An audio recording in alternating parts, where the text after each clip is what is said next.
క్రీస్తునందున్న ప్రియులకు ప్రేమతో వందనాలు తెలియజేయుచున్నాను. మే నెల 18వ తేదీ 2025. ఈరోజు దేవుడు మనకు చేస్తున్న వాగ్దానం ఏమిటనగా, కీర్తనల గ్రంథము 25వ కీర్తన 12-13 చరణములు. యెహోవా యందు భయభక్తులు గలవాడెవడో వాడు కోరుకొనవలసిన మార్గమును ఆయన వానికి బోధించును. అతని ప్రాణము నెమ్మదిగా ఉండును, అతని సంతానము భూమిని స్వతంత్రించుకొనును. ఆమేన్.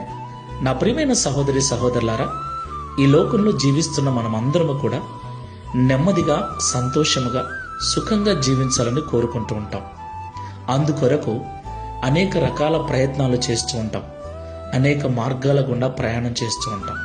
అయితే మనం తీసుకునే నిర్ణయాలు, చేస్తున్న పనులు, వెళుతున్న మార్గము లాభము కంటే కొన్నిసార్లు మనకు నష్టాన్ని మిగులుస్తుంది. సంతోషము కంటే దుఃఖాన్ని మనకు తీసుకొచ్చి పెడుతుంది. ఇక నేను, నా కుటుంబము నెమ్మదిగా, సంతోషంగా జీవిస్తాము అనుకునే లోపుగానే ఆలోచనలన్నీ తారుమారైపోయి జీవితం అంతా తిరగబడిపోతుంది. అయితే ప్రియులరా, ఎవరైతే దేవుని యందు భయభక్తులు కలిగి ఉంటారో వారికి దేవుడు సరైన నిర్ణయాలు తీసుకునే అవకాశాన్ని ఇస్తాడు.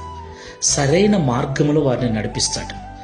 ఏ నెమ్మది కొరకు, ఏ సంతోషము కొరకు అయితే మనము ప్రయాసపడుతున్నామో ఆ ప్రయాస వ్యర్థము కాకుండా ఆయన చేస్తాడు. దేవునికి మహిమ కలుగును గాక. ఈ మాటలు వింటున్న ప్రియ సహోదరి సహోదరుడా, సంతోషిస్తానులే, నెమ్మదిగా ఉంటానులే, లాభం వస్తుందిలే అని అనుకున్నప్పుడు నష్టం వచ్చి ఇబ్బందులు పడ్డావేమో. ఇప్పటి నుండి దేవుని యందు భయభక్తులు కలిగి జీవించడం అలవాటు చేసుకో. నీవు, నేను ఎప్పుడైతే దేవుని యందు భయభక్తులు కలిగి నడుచుకుంటామో మనము సరైన నిర్ణయాలు తీసుకున్నట్లు ఆయన సహాయం చేస్తాడు. సరైన మార్గంలో నడిపిస్తాడు. సరైన అవకాశాలు మనకిచ్చి మనకు నెమ్మదిని, సమాధానాన్ని అనుగ్రహిస్తాడు. మన పిల్లలను కూడా దేవుడు దీవిస్తాడు. ప్రార్థన చేసుకుందాం. కృపా సత్య సంపూర్ణమైన యేసయ్య, పరిశుద్ధమైన మీ నామమునకు స్తోత్రములు చెల్లిస్తున్నాం. నిజము నిజము తండ్రి, మా జ్ఞానము ద్వారా, మా చదువు ద్వారా ఆయా సమయాలలో మేము తీసుకునే నిర్ణయాలు మాకు లాభాన్ని, సంతోషాన్ని, నెమ్మదిని ఇవ్వటానికి బదులుగా ఇంకా మమ్మల్ని నష్టంలోకి తీసుకుని వెళ్ళి కష్టాల పాలు చేశాయి.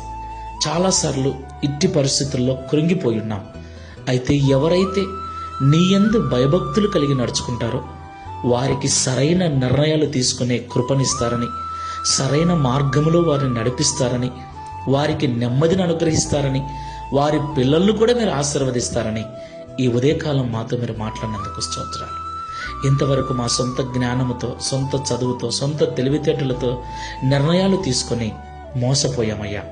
ఈ ప్రార్థనలో ఏకీభిస్తున్న మేమందరం కూడా ఇక నుండి నీ యందు భయభక్తులు కలిగి నీ ద్వారా సరైన మార్గంలో నడిపించబడుటకు, సరైన నిర్ణయములు తీసుకొని నెమ్మదిగా జీవించుటకు, తద్వారా మా పిల్లలు కూడా మా ద్వారా ఆశీర్వదించబడుటకు సహాయం చేయమని, మేము కూడా దావీదు వలె అనేకులకు సాక్ష్యం ఇచ్చినట్లుగా ఈ మాటలు మా జీవితంలో నెరవేర్చి మీ నామమును మహిమపరచుకునమని యేసు నామములో ప్రార్థిస్తున్నాము తండ్రి. Amen. Praise the Lord. God bless you.